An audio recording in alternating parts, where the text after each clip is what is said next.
Hello again, everyone. This is Joe Henches with Beyond the Chart. In this technical analysis of the stock market video, we're going to check in on the S&P 500, the high yield bond fund, the Nasdaq Biotech, which exploded this week, and two tech stocks that I think may be putting in at least intermediate term tops. So stay tuned.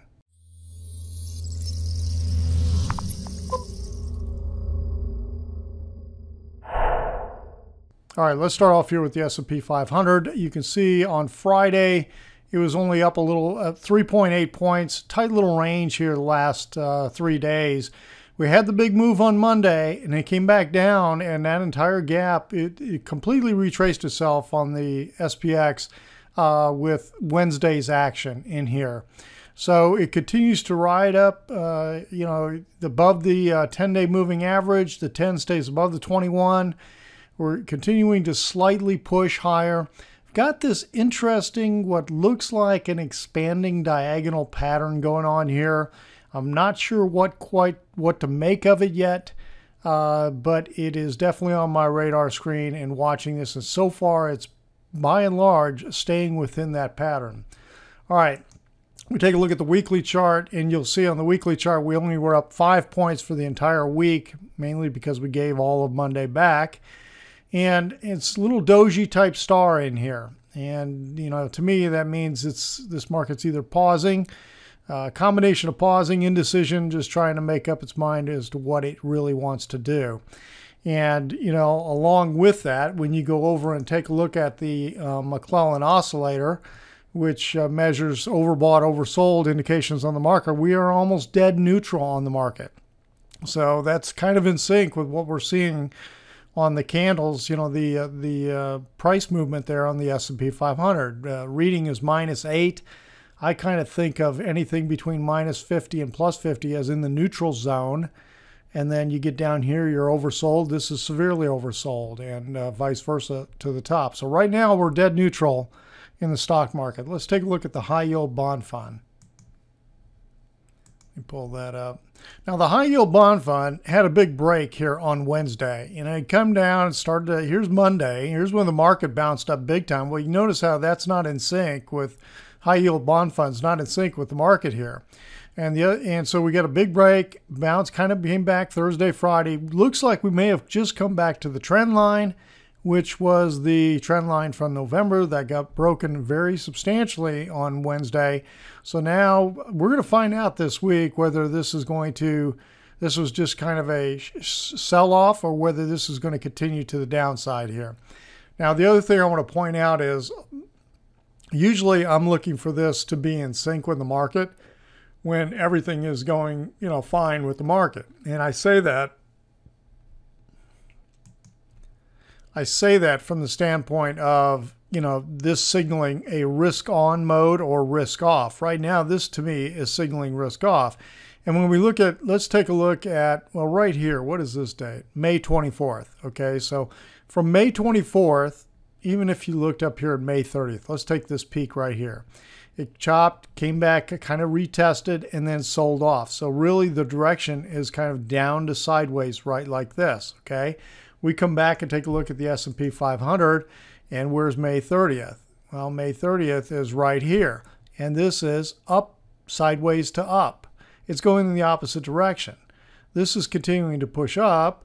The high yield bond fund is continuing to push down, okay? So right now, I feel like HYG is sending the message that, it's getting into risk off mode, which may have some negative implications for the stock market. So that's why I'm keeping an eye on it here. All right, let's take a look next at the IBB. Now, this thing really exploded this week. Okay, here's Monday, Tuesday, Wednesday, Thursday, Friday. Big, big, big move to the upside. Now, after this move on Tuesday, I pointed out to my insider members that what this looks like is a box to me. You get the highs here, the lows in here, had the little fake out breakout here, and it reversed back up into the middle of this congestion. Now, many times when you get this kind of move and it gets into this middle and pushes up through it like it did here on Monday, that's a sign that this thing is reversing. But the main thing I was pointing out is that we've got this box what I like to do is literally measure it on the screen, because I use semi-log as my chart pattern or my chart structure. I use that on all my charts. And so you measure the distance between the high and the low in here, and you project upwards. And what I mentioned to them was I thought short term that this thing would hit up to 323 to 325. And on Thursday, it hit a high of 323.45. So short-term wise, I think it hit at least a price objective. From this breakout, I would not be surprised to see this consolidate and or digest, maybe pull back a little bit. Can it go higher? Absolutely.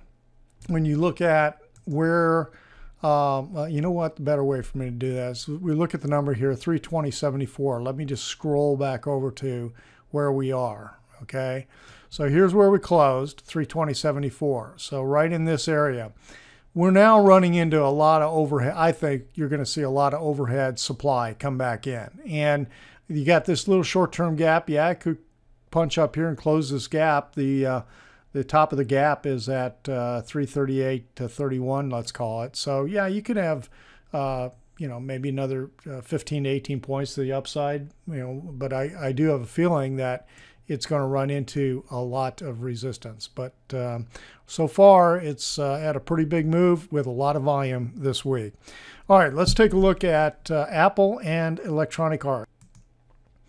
And I apologize for my voice this week. It's fighting a cold here. I'm getting over it.